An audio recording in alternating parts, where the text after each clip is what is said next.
are a couple of common misconceptions that people run into when they think about how they are going to build out the plans around their current or future business. One of my favorite people in the world that I love to listen to is Adam Savage. And one of the things that he says is trust the process, not the plan. And it is exactly because of the difference between a strategy and a tactic that line rings so true.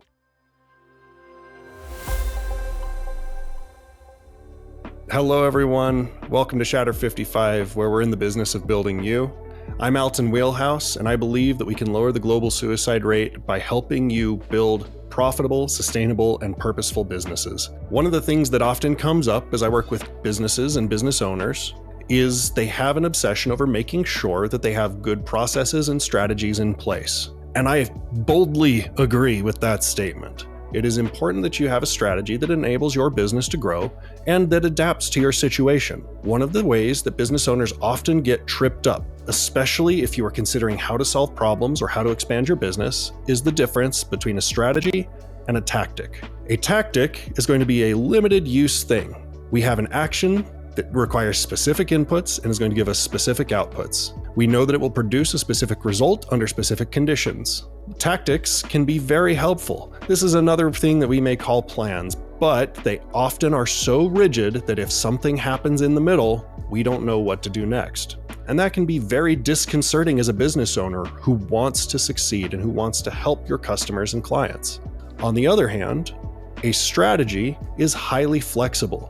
These are the processes, the methodologies, and the reasons behind how, what, and why we do things within our business. While a tactic may be very specific about the individual steps that need to be followed, a process is going to talk about a methodology and include checkpoints that enable you to know whether you are on track or not and what to do if things need to shift.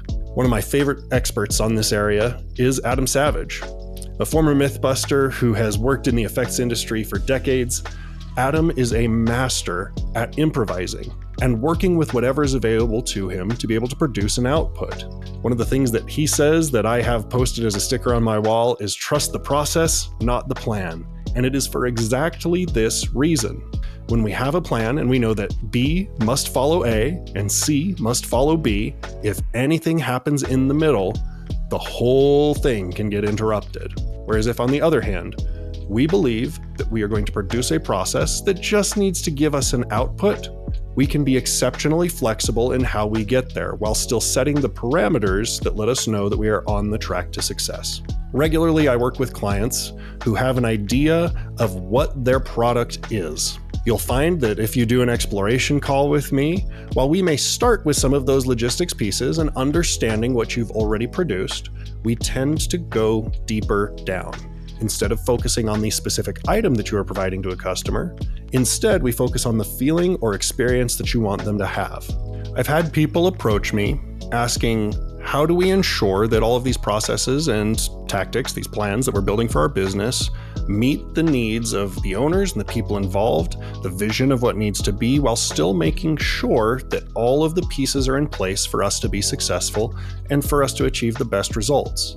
One of the critical pieces that I see many business owners miss that is a center point of the consulting that I do for people is focusing on the vision, understanding why you want this business to succeed, why you want to help, who you want to help, and how you want them to feel or how you want them to experience you as a business owner and the business that they are interacting with.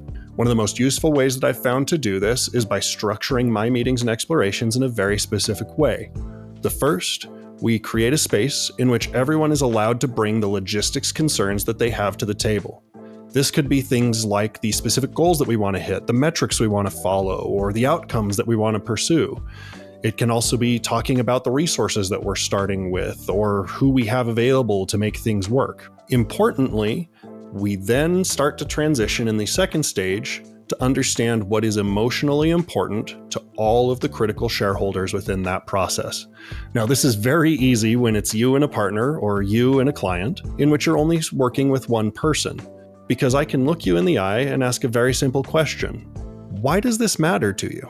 Within that, my objective is to continue to ask why slowly opening those emotional barriers until we get to a point in which we are talking strictly about the emotions, the way that it makes us feel.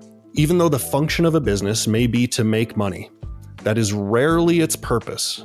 And when we bring a business's purpose in line with the purposes of its owners and creators, you are going to create so many more results and turn your employees, your clients, and your vendors into advocates to help you succeed that will cover all of the blind spots that you are going to encounter within your business.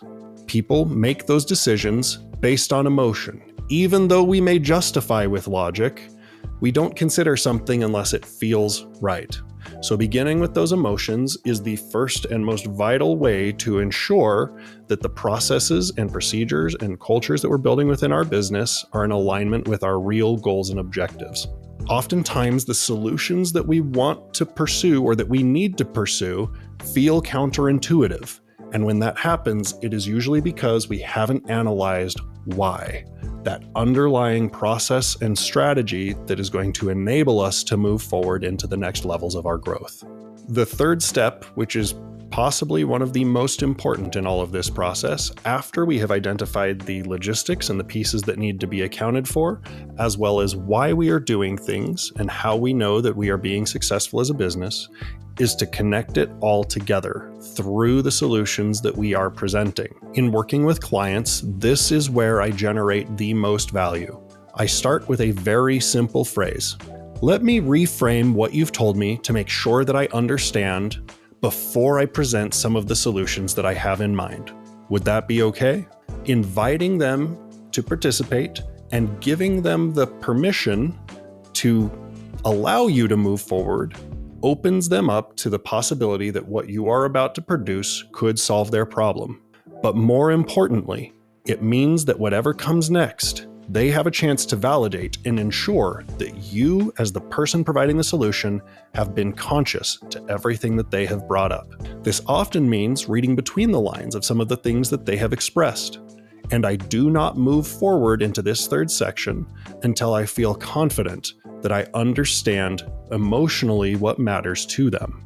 With this third section, the goal is that we are validating everything that they have said, creating solutions that could work, and allowing them to become invested within those solutions. I recently worked with a client who wanted to grow the revenue that she was bringing in within her business because she wanted to free up her time to be able to work on some new and exciting projects that were going to enable her to grow as a person and achieve the objectives that she actually had. Alongside that, it was important to her that she creates a space in which her clients feel welcome and comfortable, and where she has the flexibility to ensure that the people who need her help are able to get it without worrying about restrictions around price or timing. This has been a frustration for her for many months. And as we sat down to explore this together, even early on in our conversation, she was very clear that she did not want to raise prices. This is something that I would put into the tactics and plans category. This is a concrete thing, something that we are putting in the way that is not necessarily directly tied to the objectives, plural, that we're trying to hit. If we don't want to charge more, then we need to produce more product. And where hers was a function of the amount of time that she was spending every week, that meant that we had now created an impossibility. If she cannot put in more time and she cannot charge more, she cannot generate more revenue. There are other ways, of course, that we can resolve that as intelligent business owners by coming up with other products or services or ideas that are less time intensive. But there were some secondary objectives that were clearly underneath the surface and emotional in nature to her. As we went through the process of exploring why she started the business that she did, why she loves working with those clients, and the things that help her to know and feel that she is being successful in her mission, we opened up the emotional space to explore other options and opportunities.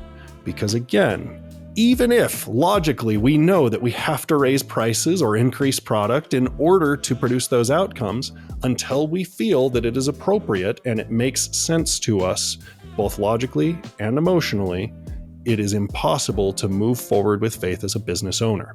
As we explored that together, what we discovered was that a critical piece for her was making sure that her clients were actively participating.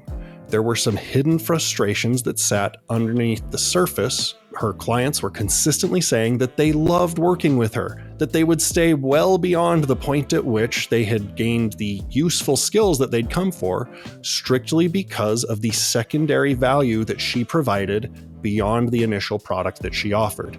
In that, we identified that there was hidden value that she was offering that she wasn't accounting for in her pricing model. That opened the space because we understood where she was coming from emotionally and what was important to her, why her business mattered. We were then able to open up the space to show how raising prices could be done in a way that was productive to her clients and helped her clients reach more of their goals. As she moved into Black Friday this year, she had a sale in which she increased her prices, and magically her results started to grow. Stephen R. Covey said it best: culture eats strategy for breakfast. It does not matter how good your plans or intentions or ideas are if the person you are presenting them to doesn't understand why it matters and why it is going to produce the results that they are looking for. This may mean, in the context of a more complicated situation, working with multiple business owners or partners, multiple people who are invested into the solutions, that you may need to take some time to go away and process everything, have follow-up conversations, or dive deeper into the logistics pieces and the emotional pieces that matter to them. But the outcome to going through this process will ensure that the solutions that you put onto the table have the buy-in of everyone present, while allowing you the flexibility to stay within the broad strategy rather than being tied down to a specific plan. Because if you understand what matters to the people you are working with, when something goes wrong, when something unexpected happens, or when new information is presented, you already know how to account for that within the objectives that matter to them. Another way to look at this is that you are establishing the lines in which you are allowed to color. You want to have as large of a space as possible to be able to achieve results. The only way that you will be able to do that is by creating that through understanding who your client is and why it matters to them. This process works not only within business organization, but within helping your clients as well. Customers want to trust you. They want to know that whatever solution you are providing to them meets their needs. And if we are clear about who we serve and why it matters to them, whatever solutions we provide will not only be sufficient, but produce results that they may not even have expected to be able to achieve. Building your business with purpose, those processes and procedures, is vital to making sure that you succeed. Your products will change over time. Who you work with will continually evolve. But if you focus on the skills of understanding who they are and why it matters, you will succeed every time. Thank you for joining me today. Your business matters. Your goals are worthy, and so are you. So put in the time and get messy with it. Understand that it's an iterative process, and with every action you take, you will get better. Thank you for doing it. You're going to change the world.